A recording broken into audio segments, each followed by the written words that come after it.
program yang menarik dan ramai juga peserta yang hadir. Memang ramai yang join dan dapat sambutan yang sangat bagus. Banyak aktiviti yang SIRIM sediakan. Semua orang boleh get aktif dan bersukan di pagi hari, weekend ni. Helmet ni saya dapat apabila saya join event ni dengan menjawab 10 soalan. Try je tadi. Tahu-tahu rupanya kami yang jelas dapat helmet ni lah. Lokasi ni dekat Shah Alam, bermula dekat dataran Shah Alam. Untuk kesihatan sangat bagus untuk fun run. Saya pernah terlibat dengan audit SIRIM. Jadi saya nak tengok lihat macam mana penganjuran di bawah satu agensi yang sangat menjaga kredibiliti dia dari segi tadbir urus dan segala bentuk aspek lah dalam pengurusan.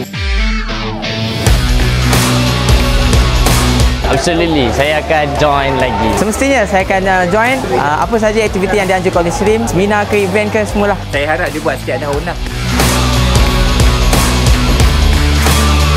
Selamat ulang tahun, Jubili Emas pada SIRIM. Syarikat perlu tahu bahawa kepentingan memenuhi piawaian SIRIM. Servis yang SIRIM provide itself pun very helpful, very useful for every person in this country. Saya harap boleh lagi kembang lebih maju. Terima kasih untuk mengekalkan kualiti kepada semua pengguna-pengguna di luar sana. Selamat ulang tahun yang ke-50.